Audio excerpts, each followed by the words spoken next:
Hello there, kiddos. It is Mr. King. I am here to give you another art lesson for the week. And so I want you to look over at the heading for the Google Classroom to see what the materials are, but I'm going to start out with my paper and just jump right into this with you guys. So the first thing you're going to do is take your paper.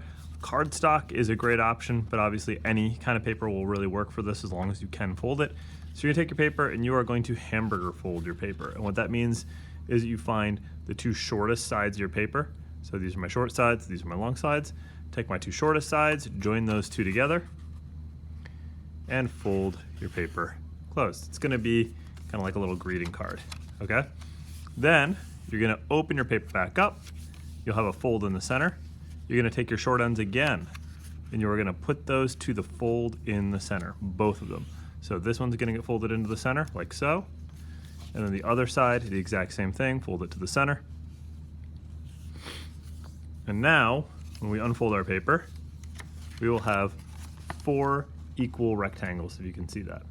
And what we're trying to create is a triangular prism, which is this shape right here. So we're gonna overlap those last 2 rectangles on the outside, and we will have it. So, what do I do from here, and what's the purpose of this? Well, I'm gonna use this form to make a really cool jack-o'-lantern. So I talked to my kids about the history of the jack-o'-lantern, talking about that kind of spooky time of year. And the cool thing is that really they are totems. They're little monsters that we make to scare away bad spirits and monsters. It comes from an Irish tradition, the Jack-o'-lantern, which is kind of cool that it's actually part of an Irish myth. And I might even be able to include the video that tells you a little bit about that. I honestly don't know if I'm gonna really go that far because I don't know if I want to kind of bore you guys with that, but it's pretty neat. So anyways, you're gonna get back, I would make sure that yours is nicely folded. You know, you can recrease those lines if you need to a little bit. And then what you're gonna do is you're gonna go back to the beginning, have your paper nice and flat, fold it in half back to your hamburger fold. And now you're gonna notice that you have an open side and a folded side that you cannot open. Find the folded side. You'll take a marker or a pencil. I'm gonna use a marker so you can see it better. And you are going to draw half of a face on here. So I'm gonna make mine kind of like a creepy smile. So I'm gonna do this zigzag line coming down. And then I'm gonna do the bottom part of my mouth too. So I'm gonna do another zigzag line. Now you wanna make sure your mouth has 2 lines to it so it can be open a little bit, or else there's not much of a point. So you can see on one side of the fold I have the drawn mouth. On the other side I do not. And over here, this other outside rectangle, I'm not gonna draw my mouth past that because I wanna kind of stop it at the halfway point. I'll show you why. Because when we cut this out, remember when we fold paper and then we cut the paper on the fold and while it's folded, it will actually duplicate what we're doing, but in a mirror image. This is a form of symmetry. We're going to get that vertical symmetry here. That means that we're gonna get the same thing on the other side in a mirror image.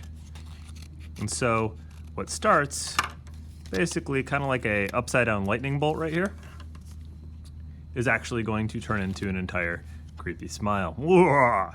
And so as you see, if I overlap those back 2 parts of my paper, I now have a 3D creepy faced jack-o'-lantern. So now, you're still gonna wanna keep it flat though, because you need to draw. And if you want to work on this, you're not going to want it 3D because this will kind of move around on you and be a pain. So next you're going to take your markers or colored pencils, or if you have to, crayons, but I think marker is probably the best thing for working on this. And you're gonna draw your face on here. Now, if you wanted to cut features out, you could, but I do think it's a little bit easier if you're drawing these. So you can include as many parts as you want. You can do just eyes. You can have the eyes along with a nose. So I'm gonna do like an upside down heart here to make that like skeleton nose socket. All right, and you guys can see this is already coming out pretty well. I'm gonna maybe add some cool lines here for some texture along the eyebrows to make it look like he's kind of wrinkling down and smiling like that. I might even like to outline my teeth so that I can actually make them look like they're actually individual tooths in the mouth. And I'm most definitely going to want to add lots of color. Okay?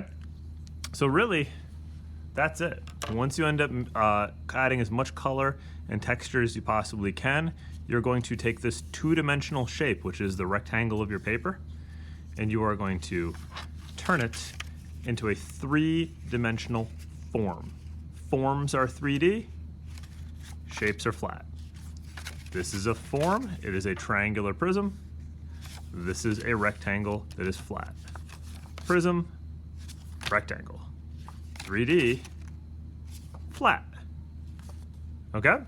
So it's kind of a cool thing. So we're learning a little bit about the difference between shapes and forms, and that's just really helpful when you're talking about things in art. The right terminology will really help you through it. And then remember, we have already discussed this texture is the way something feels, but the thing is, in art, we talk about it like the way something looks like it feels. So these wrinkles up here add texture because I can imagine that they would feel bumpy, even though my paper is still very much smooth. So I want you to add as much texture as you can, add a lot of color. If you will hang on for only a moment, I realize I left it on a different table. I'll be right back. But, sorry if you hear my voice from far away. I have an example of one that I've worked on a little more. Here's my creepy little dog monster guy. I think he's kind of cool. He's like a mix between like a dog and I don't know, maybe like a pig or something. And I just think he came out pretty well. The one thing to mention is that one of these rectangles you do not need to color at all, one of the outside rectangles. And that's because in the end, I'll put an X on it to show you. One of them you will choose to cover up. So when you do this, you can overlap those last two rectangles. The one with the X, I'm gonna cover it up. So why would you draw on that? Because you're not gonna see it at all anyways. One of them though will be the back of your monster. So if you wanna draw the back of your monster, I'd put an X on one, draw the back on the other. If you really wanna have some fun with it too, you can take the one that has the X on it and you can draw something on the inside. I'm just gonna do like a little spiral so you can see. And now, if you look, when I fold it and I put that X underneath, and I fold it over, well look, there's the spiral on the inside of the mouth. So you can do some really cool things with that too, which I think is a lot of fun. Okay, and even just adding some color back there really makes them look much more impressive, much more interesting. I wish I had actually done it in my demo one right here, but for whatever reason I chose not to. I used staples to put this together. You could use tape or you could use glue. It's totally up to you. So kids, for the next time, I will talk to you a little bit more. We'll do probably one more spooky project before the end of the month, maybe two. And yeah, I'll see you next time. Have an awesome weekend. Bye-bye.